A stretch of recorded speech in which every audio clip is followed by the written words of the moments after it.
los medios de comunicación que nos controlan y lo que queremos saber y sobre todo qué es lo que no debemos saber. Embarco, en fin, la puta vieja en mi barca literaria, cargada ya con los mejores versos que he leído a lo largo de mi dilatada vida. La denuncia precisamente del asesinato de Mahmoud Yayaz, de dos jóvenes iraníes que fueron ajusticiados por ser pareja homosexual en Irán, teniendo 16, 17 años, y lo hacen de esa manera tan terrible, que es ahorcándoles en una grúa en mitad de una plaza, ¿no? Morimos precisamente por aquello que nos da la vida, que es el amor que sentimos el uno por el otro. Y si no hubiéramos sentido ese amor que nos da la muerte, tampoco en ningún momento hubiéramos estado vivos. Con lo que entonces al final vida y muerte van entrelazadas, régimen completamente amoral y mezquino, como puede ser el régimen talibán, que lo primero que hace es dejar a la mitad de la sociedad, a las mujeres, fuera de la sociedad y convertirlas en cosas, ¿no? Eso es una cosa demencial y ahí es donde empezamos a entrar en el agujero de la destrucción colectiva. ¿A qué tiene miedo José Manuel Lucía? La ignorancia en la era de la información es una elección.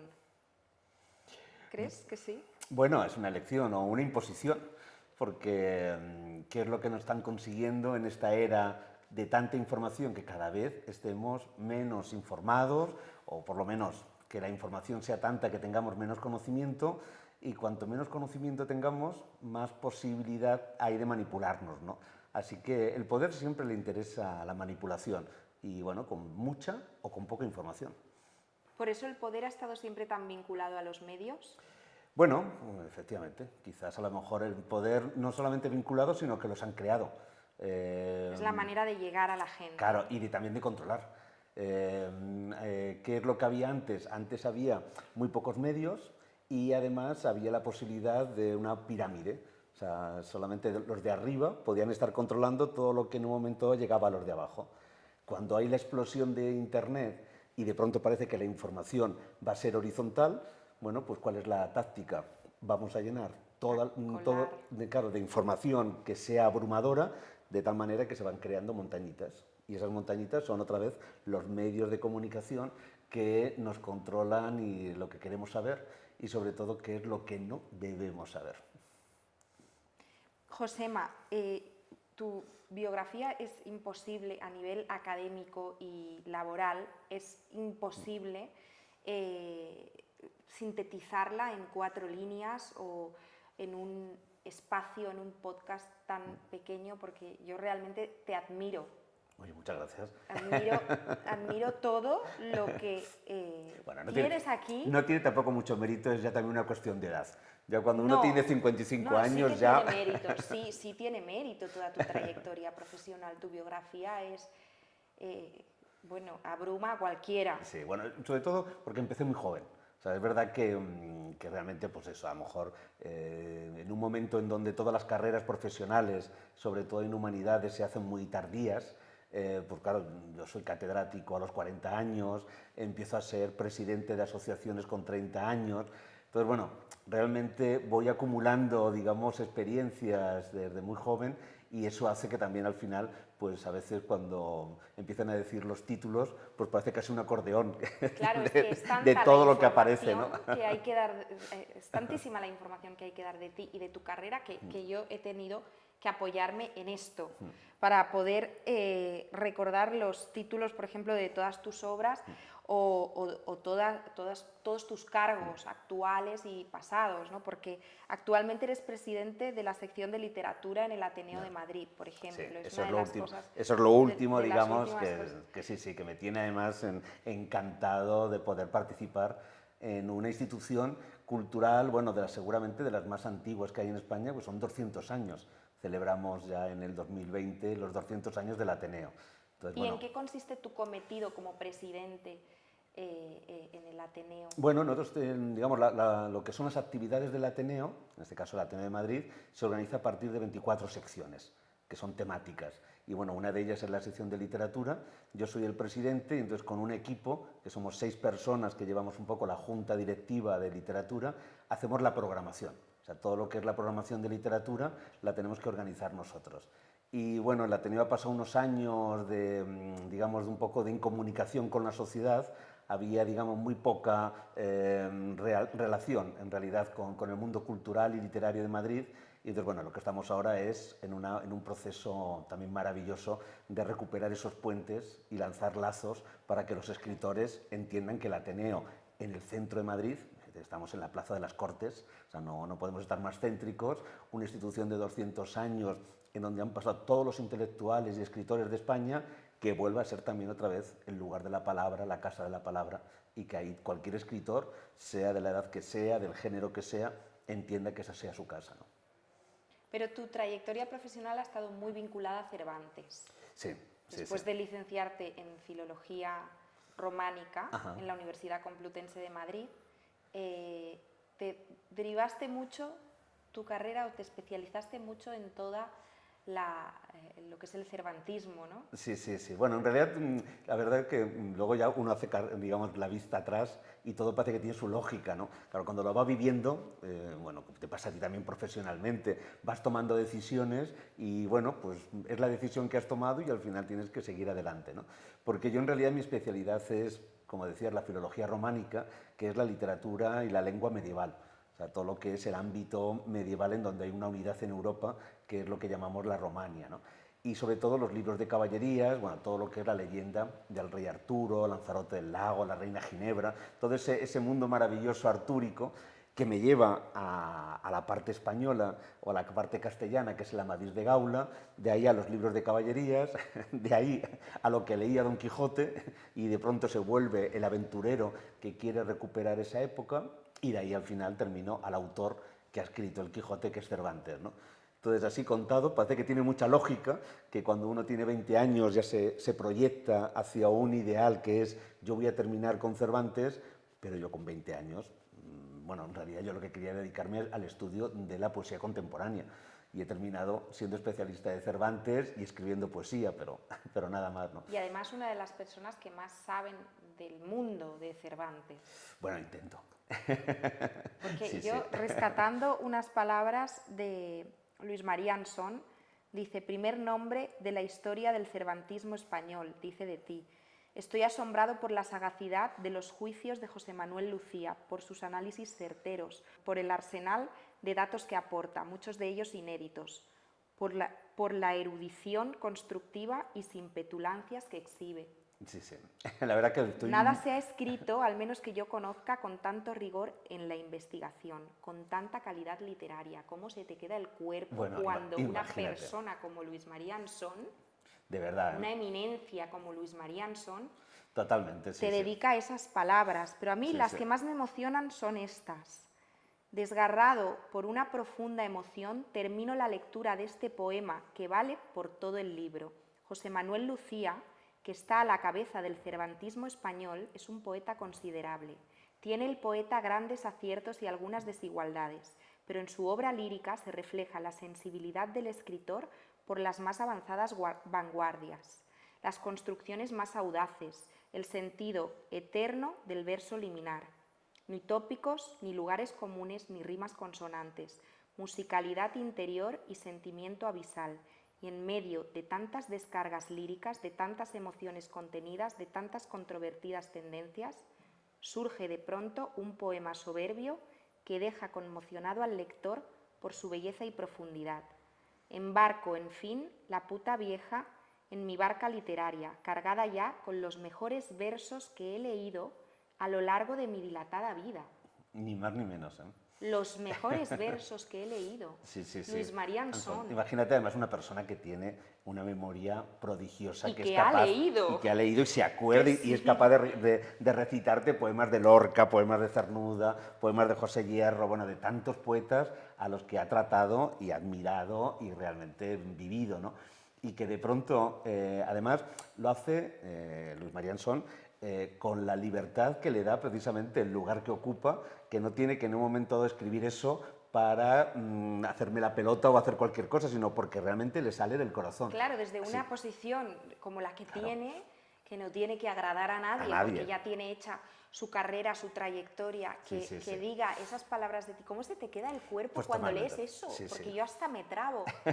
La verdad que fue tanto una cosa como otra, porque, digamos, la parte científica, todo eso que además continuamente lo dice, y yo se lo agradezco incluso en los correos personales, que no solamente ya a la galería, sino cuando nos escribimos, de pronto, recuerde usted que la biografía que ha escrito de Cervantes es la mejor que nunca se ha hecho, y bueno, ese empeño, ¿no?, de alguna manera también la generosidad que tiene de poner en valor el trabajo de los demás, ¿no? Pero bueno, la parte científica, pues es una parte que al fin de cuentas uno forma parte de tu vida, pero también forma parte de una vida profesional, ¿no? Pero claro, que de pronto lo diga de un poema, en ese caso de La puta vieja, un poema que de pronto él lee dentro de una colección de poemas y que lo rescate como ese poema que si él tuviera que hacer una antología de las mejores poesías en español, según Luis María Ansón, una de ellas sea una cosa que uno ha escrito. Los mejores o sea, versos, no claro. uno de los mejores. Sí, sí, Es así dice que los mejores. por eso, o sea, la verdad que eso ya también hace que bueno, a veces toda la labor artística es una labor que uno hace muy en soledad, uno sabe que llega a ciertas personas, pero tampoco tienes uno la seguridad de que has llegado. Claro, cuando tienes esta respuesta de una persona, como bien dices, tan lectora, tan conocedora de la poesía, tan amante de la poesía, no solamente de una manera artificial o externa, pues claro, también te llena como escritor de decir, he llegado a un lugar. He llegado a un lugar en donde ese poema ya está, ¿no? Ya ha quedado ahí de alguna manera ya para los demás, ¿no? Porque opinión tenemos todos, afortunadamente, y podemos emitirla libremente, pero una cosa es la opinión y otra el criterio. Sí. Y Luis María Ansón tiene criterio, Sí. que es muy distinto. Sí. Así que eso también es la de las cosas maravillosas que tiene el arte, ¿no? Que en un momento dado uno lo crea y lanza como una botella al mar de los lectores, o en este caso al mar de la literatura, pero claro, lanzar la botella, con toda la ilusión del mundo que eso llegue a determinadas manos o que alguien en un momento dado haga suyo esos versos, ¿no? Y cuando lo consigues, pues claro, es cuando de pronto ya la literatura y todo tiene un sentido, ¿no? Has llegado como, se ha cerrado el círculo. Porque tú en el sector de la novela no te has adentrado. No es mi lenguaje. No es tu lenguaje. No es mi lenguaje, la verdad que... ¿Te gusta la poesía? Yo sí, necesito, porque y tienes 12 libros de poesía. Tengo 12 libros de poesía. 10 y 2 últimos libros que ahora me cuentas. Sí. Digamos, como todo, tampoco se me da bien. O sea, yo me gusta dibujar, pero no pinto. O sea, y jamás diría que soy un pintor. No sé tampoco el lenguaje de la arquitectura, bueno, ni de la escultura, menos la música. O sea, eso sí que ya se me escapa completamente de mis posibilidades personales, ¿no? Por lo mismo pasa también con la poesía, que es decir, en un momento dado la poesía es mi lenguaje, es en el espacio en donde me encuentro cómodo. Eso no quita para que en un momento dado también tenga la inquietud de meterme en esos otros océanos, salir de mi zona de confort y decir, bueno, este es mi lenguaje, pero ahora voy también a probar pues hacer cuentos o hacer una novela, pero también con la intención de enriquecerme llegando a territorios que, bueno, yo sé que no son los míos, pero que son conquistables, o sea, que no son algo ajeno. No se me ocurriría nunca decir, me voy a levantar y voy a componer una sinfonía. Claro. Sé que eso es un territorio completamente ajeno a mis posibilidades personales. Pero bueno, un cuento, una novela, una obra de teatro, o sea, digamos, otros géneros que suponen utilizar el lenguaje, pero con otras características y sobre todo con otra estructura, ¿no? Que es donde ahí... bueno, me siento yo más, digamos, novato, porque lo soy, o sea, pero bueno, me gustaría, ¿no? Entrar en ese universo. Porque dejando de lado toda la parte de investigación y todos los libros que tienes de investigación, Cervantes, etcétera, y adentrándonos más en la poesía, ¿cuál crees que es tu mejor obra? Pues mira, eso es muy difícil porque al final todas tienen ese momento que ha sido necesario a escribir, ¿no? Y luego, sobre todo, para mí también algo importante, que forma parte también de una visión de la vida, es que tenemos que ir evolucionando. O sea, digamos, la vida, si no es una evolución o un cambio, una transformación, sin tener que ser algo que nos tiene que llevar a un determinado lugar, sino simplemente el vivir como algo que no sea repetirnos en el día a día, en hacer aquello que en un momento dado sabemos y bueno, pues de pronto uno se olvida de decir eso qué año fue, qué mes, qué día, si he hecho lo mismo ese año, ese mes y ese día, ¿no? Entonces, a mí, claro, ¿qué sucede? Los primeros poemas y los primeros libros tienen una estética, forman parte de un José Manuel de hace ya pues casi más de 30 años, que ya no soy yo. Y entonces, bueno, yo lo leo y lo leo como si estuviera leyendo casi unos poemas de un autor diferente, pues como si puede ser pues, cualquiera de los amigos escritores que leo sus poemas y les puedo conocer, pero lógicamente no soy yo. Bueno, pues esos también no soy yo tampoco ya, esos primeros poemas, esos primeros libros, ¿no? ¿Cuál Y fue en el cambio, primero? el primero que publiqué fue el libro de horas, que no fue el primero que escribí. Yo publiqué con 33 años, o sea, que decir que fui tardío en la publicación, pero también de manera consciente. O sea, yo escribo desde los 12, 14 años, o sea, bueno, me recuerdo desde niño escribiendo, pero de pronto no había todavía ese libro que era de alguna manera la tarjeta de visita que yo quería ofrecer a los lectores. Eran poemas para mí, o de Claro. aprendizaje, o en un momento dado también, a veces como casi un diario que uno hace de sus propias vivencias, pero que no está hecho para los demás, ¿no? Y ese libro de horas además era una apuesta porque era un libro para que lo pudiera leer cualquier persona que no está acostumbrada a leer poesía. Entonces, Qué bueno. claro, como poeta siempre hay una cosa muy dolorosa cuando alguien te dice, es que yo no leo poesía, es que yo no entiendo la poesía, es que no, yo una novela me la trago, me emociona, pero ahí me meto en la poesía y claro, en el fondo eso duele muchísimo porque Sí. claro, donde uno tiene necesidad de expresarse, que encuentra que hay un público Y que de cierto jamás... reconocimiento Claro, también tenemos y de necesidad. comunicación, y claro, de Sí. poder llegar a él, ¿no? Y entonces de pronto dije, bueno, pues voy a hacer un libro de poesía en donde voy a utilizar una técnica narrativa, que es, voy a contar una historia de un día. Entonces el libro de hora es porque va marcando las horas del día, desde las 7 de la mañana hasta la 1 de la noche, lo que le pasa al protagonista de esa, digamos, novela poética, que en el fondo no es más que una reflexión sobre el amor, la vida, bueno, el desamor en este caso, y tantos otros poemas y temas que si Que uno son muy lo... cotidianos. Claro, y son muy habituales en los libros de poesía. Pero claro, el hecho de que fuera una historia, de que empieza con la ducha, el levantarse, el desayuno, el ir al trabajo, el tener el atasco, el ir a comer, leer el periódico, es decir, la vida cotidiana, pero vista desde el lenguaje poético, pues bueno, fue también una apuesta que la verdad que tuvo bastante reconocimiento y a partir de ahí, del año 2000, pues he ido publicando continuamente, ¿no? Qué bonito. Y luego llega y se llamaban Mahmoud y Ayad, que es una obra que yo solamente recordar la lectura, yo he tenido la suerte de haberla leído, se me pone la piel de gallina, porque tiene una historia detrás, pues, muy profunda. Sí, sí, sí. Bueno, y también para mí uno de los finales de la literatura, que es también ser, por un lado, denuncia de lo que está sucediendo a nuestro alrededor, pero también, bueno, uno denuncia en los medios de comunicación, denuncia en programas como este, o sea, hay también otros modos de denunciar, pero la diferencia con la literatura es que la literatura permite que eso se mantenga en el tiempo, que de pronto esa denuncia ya no sea una cosa puntual del artículo que es primera página o noticia que abre los telediarios, sino que eso puede volver en cualquier momento como las olas, ¿no? Entonces al final la denuncia se mantiene en el tiempo. Y esa es una denuncia que tiene, digamos, digamos como excusa, como lanzada la idea inicial, la denuncia precisamente del asesinato de Mahmoud y Ayaz, de dos jóvenes iraníes que fueron ajusticiados por ser pareja homosexual en Irán, teniendo 16, 17 años, y lo hacen de esa manera tan terrible, que es ahorcándoles en una grúa en mitad de una plaza, ¿no?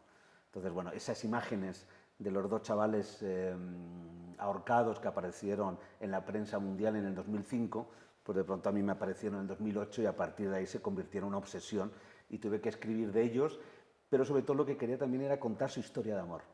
O sea, que no solamente quedarme en el hecho de la mirada del verdugo, que en un momento dado es capaz de, con sus leyes y con el silencio de aceptar esas leyes por las cuestiones de geopolítica, de que pueda hacer eso, sino en un momento dado de decir, bueno, le habéis podido matar y es verdad que les habéis quitado la vida, pero nunca podéis quitar el amor que se han tenido. Y entonces esos dos Qué jóvenes bonito. han estado a lo mejor un año, 6 meses y han vivido plenamente porque han vivido un amor. Y a lo mejor tú, que eres el verdugo, que vas a morir con 90 años, en tu puta vida, bueno, en tu vida de 90 años, No lo van a no vivir. lo vas a vivir ni un segundo de amor. Una persona que es capaz de aceptar un asesinato así o de contribuir a un asesinato así no sabe lo que es el amor. El amor, no, no. Entonces, claro, pueden decir... El amor verdadero, el que claro, vivieron ellos. Entonces, hay que rescatarlo también, ese momento de ese amor, que de mirarse a los ojos, de esa plenitud que en un momento dado decir, morimos precisamente por aquello que nos da la vida, que es el amor que sentimos el uno por el otro. Y si no hubiéramos sentido ese amor que nos da la muerte, tampoco en ningún momento hubiéramos estado vivos. Con lo que entonces al final vida y muerte van entrelazadas en algo que en el fondo no deja de ser una historia de amor maravillosa, ¿no? Es que eres un poeta. Eres ¿Has visto lo que dice? Es que le tenemos que dar la razón a Luis María Ansón. Sí, total. Si no se nos va a cabrear. Y esa lucha, o esa denuncia, mejor dicho, también está muy vinculada con el último libro de poesía, con Kabul. Con Kabul, sí. Que yo tuve la suerte de ir a una de las presentaciones del libro en Barcelona y me encantó. Sí, sí, sí. Me llevé un ejemplar porque me encantó la presentación. Sí, sí. Ese es también, pero bueno, yo con Mahmoud Yayas me pasó que de un momento dado estaba escribiendo esa historia y claro, de pronto entré en una crisis, digamos, en un conflicto personal, que era decir, ¿cómo puedo estar haciendo arte de algo que en el fondo es un delito y algo que es muy doloroso, que lo que tiene que incitarme es casi a salir a la calle a pegar unos gritos y a, digamos, a rebelarme precisamente con eso que es el asesinato de estos jóvenes, pero que puede ser la paliza que le dan a unos jóvenes o a una mujer en cualquier pueblo de España o en cualquier calle de nuestras ciudades, o es la desigualdad de, bueno, las cantidades de mujeres muertas por sus maridos o novios, o sea, cualquier desigualdad que en un momento dado no nos puede dejar en silencio, ¿no? ¿no? Pero tú, más que hacer arte de esa desigualdad o de esa injusticia, hiciste arte de ese amor. Sí, pero bueno, pero en el fondo también estaba toda esa parte precisamente de denuncia, ¿no? Sí. Entonces, claro, de pronto decir, joder, estaba haciendo versos sobre una denuncia.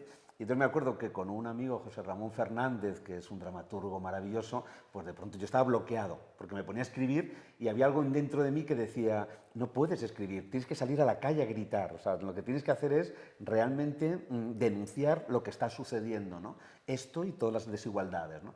Y entonces fue precisamente José Ramón quien me dijo, dice, no, no, o sea, eso lo puedes hacer y lo puede hacer cualquiera, pero lo que podemos hacer nosotros, yo como dramaturgo, tú como poeta, el novelista, el cineasta, el pintor, o sea, el artista, es convertir eso que ya no tenga tiempo, que no sea el grito del momento y de la angustia del momento que parece que nos lava las conciencias, sino que en un momento dado eso se mantenga, ¿no? Hacerlo eterno. Efectivamente. Y eso es lo que en un momento dado me pasó con Kabul, ¿no?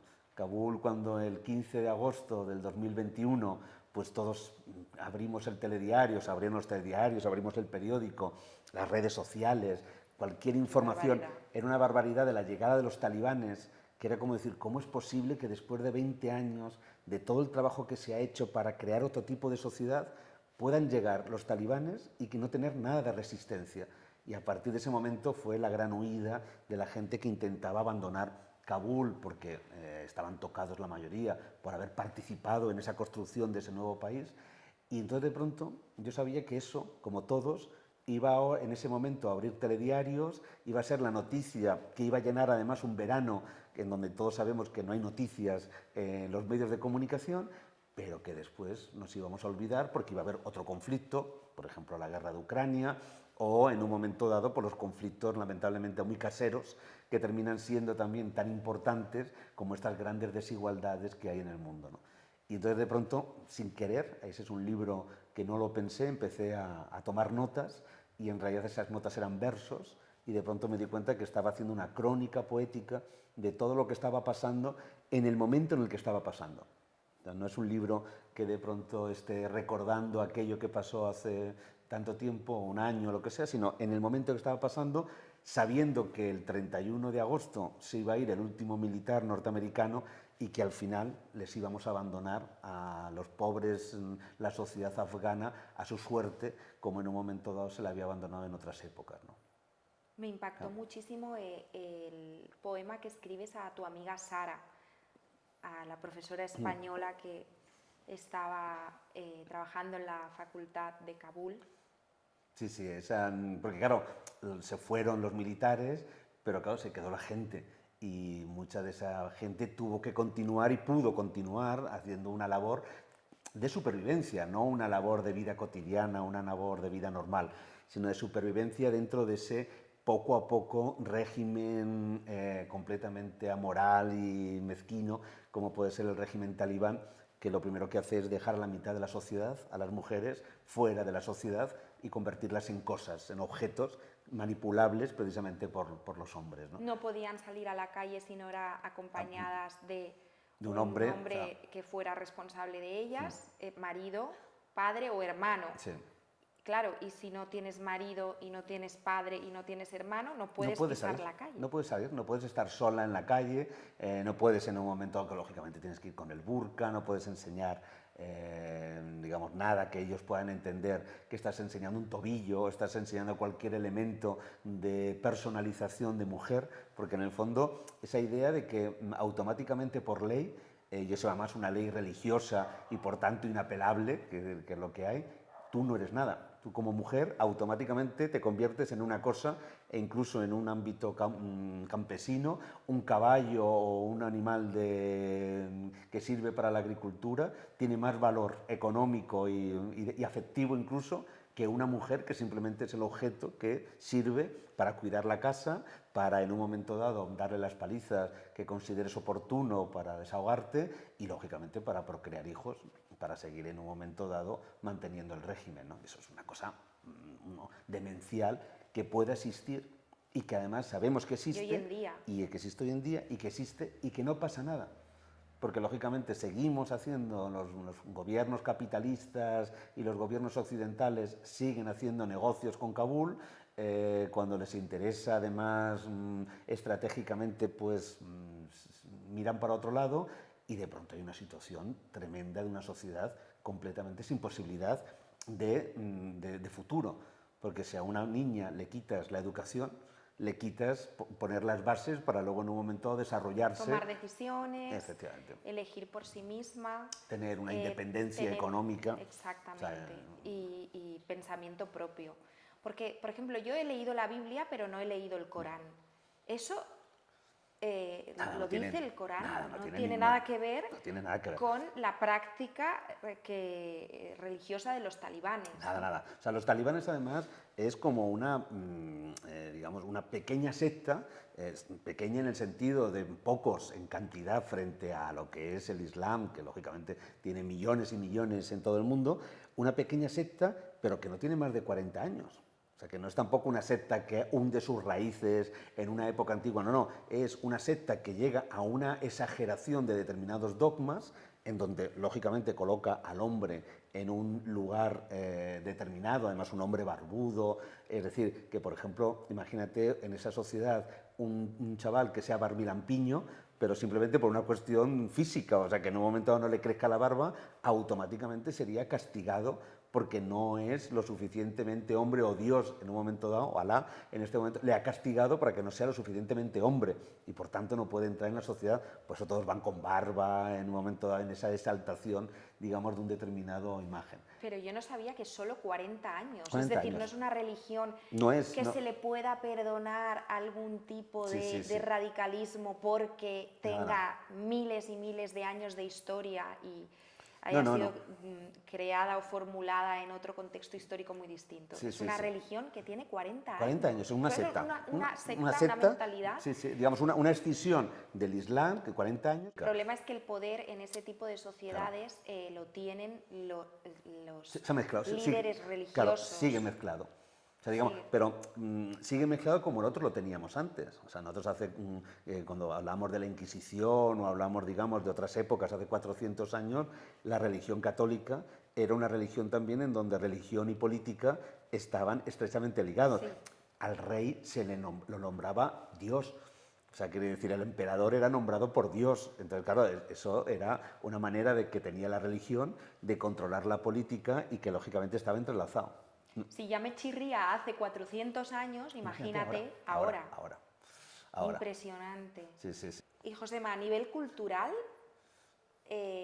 a mí me preocupa cuando veo cómo escriben los niños, los jóvenes, que no es normal que no sepan escribir, ¿no es eso Bueno, es que... más preocupante sí. que todo lo demás? Bueno, es que a lo mejor también tenemos que cambiar un poquito el chip. O sea, digamos, estamos en un momento de evolución, de cambios, hay un cambio de paradigma. O sea, la información no nos llega de la misma manera que nos llegaba antes, tampoco generamos la información o el conocimiento como generábamos antes, que era solamente con la escritura. Ahora hay muchos medios más de ir generando. Lo que decíamos al principio, hay tanta información que antes el hecho de tener una enciclopedia o de leer una enciclopedia ya era bastante. Ahora lo que tenemos que enseñar a los jóvenes es a que sean críticos con esa información y sepan selectivos, que sepan lo que realmente es algo que es una verdadera noticia, una información que les lleva al conocimiento o lo que es una falsedad, porque todo les llega de la misma manera. Nosotros antes teníamos claro que si una persona nos decía algo y luego lo mirábamos en la enciclopedia y decía lo contrario, sabíamos quién tenía la autoridad y decíamos, no, me fío más de la enciclopedia, de lo que me ha contado el amigo o lo que he leído en una revista, ¿no? O sea, teníamos eso. Claro, ahora nos llega todo en la misma tablet o en el mismo móvil, nos llega tanto la información de la enciclopedia como la revista, como el TikToker o el influencer o el amigo que como casi nos está contando algo en un WhatsApp, ¿no? Entonces, tener esa cuestión crítica, ¿no? Entonces ahí estamos viviendo en ese momento en el que hemos venido de un mundo, vamos hacia otro, este mundo del que hemos venido va a ir desapareciendo. ¿Qué será ese otro mundo que se está creando? Y bueno, pues ahí tenemos que también a lo mejor darle una oportunidad a los más jóvenes que leen muchísimo más. O sea, yo cuando era más... Pero no es preocupante el nivel cultural que tienen. Pero es que tienen otro, a lo mejor tienen otros medios... Otro tipo de conocimientos. Claro, por ejemplo, ellos no van a leer los periódicos. Pero hay cosas que son básicas, el saber escribir, sí, pero, las matemáticas básicas, la lengua. Luego ya lo demás puede cambiar, pero hay una base que a mí me asusta. Que no exista, que dejen de tener. Bueno, el problema es que hasta qué punto los sistemas de control del conocimiento de esas destrezas y de esos conocimientos realmente funcionan. O sea, por ejemplo, nosotros hace unos años, por ejemplo, había un sistema que era los chavales de 12 a 14 años o de 12 a 16 no leen absolutamente nada. Entonces, no, vamos a ver, como que no van a leer absolutamente nada, eso es imposible. Entonces, dice, claro, no leen periódicos, efectivamente, leen 0 periódicos, pero es que el periódico ha dejado de ser ya un medio de acceso a la información, porque para ellos tienen YouTube o tienen otros medios en donde llegan a la información y ya en el periódico ha dejado de serlo. Libros, claro, no leen libros. Esos libros que nosotros pondríamos como los... pero sí que están leyendo continuamente un montón de historias, de ficciones, que ya pueden ser desde los videojuegos, en donde hay una mayor, además, interactuación del propio lector, como otros medios que son verdaderos artículos o ellos incluso continuadores de los fans y los fanzines, los continuadores de las series y lo escriben o de otros libros, etc. Es decir, que a veces esas estadísticas que nos dicen de la baja calidad de nuestros estudiantes o de los jóvenes, el problema es que tenemos que les estamos en un momento dado evaluando en destrezas que para ellos ya no son importantes. En cambio, para nosotros siguen siéndolas. Entonces de pronto dices, bueno, es que ellos no sabrían leer un periódico, ya, pero es que tú tampoco sabes manejarte en un portal internet o no sabes manejarte en las redes sociales y no por eso te considero que seas, digamos, una persona menos culta, ¿no? Entonces, sí, cada uno en medio, ¿no? Son destrezas que tienen que evaluarse. Que tienen que evaluarse, evolucionar y cada vez necesitamos usar unas cosas u otras para estar en la vida cotidiana, según el contexto histórico. Pero la base, el escribir, yo creo que eso tiene que permanecer. Sí, sí. La verdad que mi experiencia, claro, yo ya en la universidad les tengo un poquito más mayores, ya claro, 18 universitarios y tal, ¿no? Pero digamos que no es... O sea, tan preocupante. No es preocupante, no noto una diferencia. Los hay que escriben fatal, pero toda la vida los ha habido que han escrito fatal, o sea, no es que de pronto ha sido esa media más o menos, ¿no? Y luego, sobre todo, son capaces de escribir en otros medios que lógicamente para mí ya son muy alejados, ¿no? O sea, yo les puedo mandar a hacer un trabajo en internet y de pronto son capaces de hacerme hipertextos y de relacionar información que yo no sé casi ni cómo evaluarlo, porque se me escapa en mi modo de organizar el discurso, ¿no? Pero claro, noto que ellos tienen ya otra manera de hacerlo, ¿no? Y eso es lo más gratificante, ¿no? De poder también vivir en este momento de cambio, ¿no? O sea, que algo está pasando. Estar presente en Y este estamos cambio. presentes, sí, sí, sí. Léeme algo. Bueno, pues te voy a leer, ¿Qué me mira. has traído? Mira, pues te he Que traído sabes que yo tres. soy fan de tu escritura. Pues mira, te he traído tu poesía. tres libros. Bueno, uno es Catalina de Salazar, que es que también un poco la idea de que hablábamos de Cervantes. Entonces hay todavía muchos momentos de misterio, bueno, de misterio, de zonas oscuras, ¿no? Lógicamente, como toda persona, no sabemos lo que ha hecho 24 horas del día durante los 69 años de su vida. O sea, hay momentos en los que se nos pierde, ¿no? Y eso es lo maravilloso, porque esos momentos también, lógicamente, los ha tenido que vivir y a veces los tenemos que llenar de hipótesis, de lucubraciones y a veces, bueno, pues también lo que permite la literatura es en un momento dado poder llenarlo también de vida, ¿no? Entonces, por ejemplo, ¿cuándo se conocieron Cervantes y Catalina de Salazar, su mujer? Bueno, pues no lo sabemos, porque claro, en ningún momento dejan constancia, te he conocido hoy, hay un diario, en cualquier cosa, ¿no? Entonces yo, por ejemplo, me los imagino. Entonces, de pronto en el libro, en este Catalina de Salazar, me imagino cuando Catalina lo conoce y entonces de pronto me la imagino en su casa manchega, en una casa grande de La Mancha, con muchos pasillos y las habitaciones alrededor, y que lo primero que escucha de él es los pasos, porque lógicamente ella está metida en el cuarto, digamos, de las mujeres, no en la parte social, pero de pronto escucha como entra alguien con unos determinados pasos y a partir de esos pasos empieza a imaginar cómo debe ser la persona que está de esos pasos y termina enamorándose de esa persona por según cómo está caminando, ¿no? Y entonces al final, pues esa un poco la historia, ¿no? Pero bueno, si quieres te leo de Kabul, Sí. de Kabul, que es esta crónica, que es una crónica muy, muy, digamos, tremenda, porque es la crónica de todos esos 15 días de lo que está pasando, incluso hay a veces 3 o 4 poemas, porque bueno, a medida que van pasando esas historias terribles que todos tenemos imágenes de por aquellos 3 hombres que se agarran digamos, a las ruedas. Que nos han marcado. Que nos han marcado, porque claro, imagínate ese avión que de pronto al tren de aterrizaje... Y saben que van a morir. Saben a morir. Y se cogen a las ruedas, ¿no? Porque está la desesperación que dice, prefiero, aunque sea esta 10 segundos de tener la ilusión de que he salido y que vuelo, a en un momento dado quedarme, ¿no? Pero bueno, te voy a leer un poema de un momento que eso fue también un momento maravilloso, que fue el 23 de agosto, ya es el tercer avión que fletó el gobierno de España y que consiguió el gobierno de España sacar de Kabul con más de 150 personas en cada avión. O sea, realmente como país yo creo que nos podemos sentir muy orgullosos de cómo, digamos, trabajó todo lo que es el Estado para en un momento dado ayudar a todas aquellas personas que nos ayudaron a ir construyendo durante esos 20 años esa nueva sociedad que se venía abajo.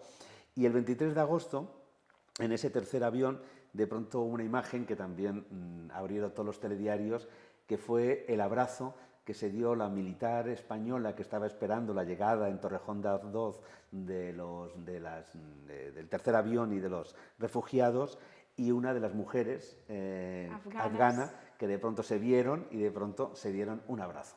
Y dos desconocidas. Dos desconocidas, nada más, y un abrazo que duró 10 segundos. Porque además se cronometró, porque lo vimos todo, y ese abrazo que era un poco también como devolverle la humanidad. O sea, eran dos desconocidas, pero en el fondo, aunque estaban colocadas cada una en un lugar, una en Kabul o otra en Torrejón, ese avión las había unido y sobre todo tenían ese deseo de en un momento dado ser humanas y poder continuar y tener un futuro, ¿no? Y en este caso un futuro juntas o un futuro que se le permite a ella ya que había llegado a España, ¿no? Entonces es 23 de agosto. Se llama así. Se llama así, es el día, digamos, el poema. Dura 10 segundos. 10 segundos para devolverle la dignidad. Caminan juntas. ¿Cuántas horas comparten de espera? una en el aeropuerto de Kabul, otra en el aeropuerto de Torrejón de Ardoz, una con su uniforme militar, otra con su vestido y su pañuelo. Caminan una al lado de la otra, en orden, sin compartir alfabeto ni lengua. Se miran, se sonríen detrás de las mascarillas, se cogen de las manos y se abrazan. 10 segundos para volver a sentirse humanas, para dejar de ser una placa o un número o una estadística en el tercer avión que aterriza en medio de la noche. Un abrazo y un beso y un gracias que se mezcla en español y en pastún, un seguir andando, sintiendo de nuevo latir los corazones. Qué bonito. Ese también es la esperanza de todo lo que se hizo, y también no olvidarnos que han quedado mucha gente, una población entera, un pueblo como es el pueblo afgano bajo el yugo de los talibanes, pero también miles de refugiados que están empezando a tener una vida en España y en tantos otros países donde los hemos acogido, pero claro, una vida siempre cercenada, porque una vida en donde siempre les va a faltar su pasado, sus raíces, su tierra, su gente, su aire, sus monumentos. O sea, imagínate que ahora mismo a cualquiera de nosotros nos quitaran y nos llevaran a otra parte del mundo, y sabiendo que no vamos a poder volver otra vez a Madrid, a Barcelona, a nuestros espacios más cotidianos, ¿no? Podremos sobrevivir porque el hombre está hecho para sobrevivir, pero siempre sabiendo que una parte de nuestra vida se ha quedado allí y que no vamos a ser nunca completos.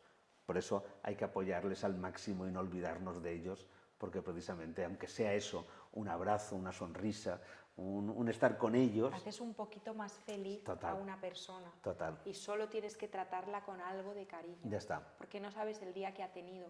Totalmente. Hasta a la persona que te está poniendo el café por la mañana.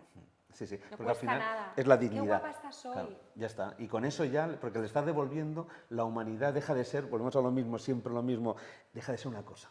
Entonces, de pronto, si nos acostumbramos a que no somos cosas que tienen que consumir, no somos cosas que tienen que convencerse, no somos cosas que hay que votar. No, somos seres humanos, individuales, pero al mismo tiempo formando parte de una colectividad que es tan bonita, que en esa colectividad podamos estar todos juntos, cada uno con nuestras ideas, cada uno con nuestras características, personalidades, pero todos juntos, y simplemente hay que hacer eso, una sonrisa, un beso, un abrazo de vez en cuando, y todo se soluciona, ¿no?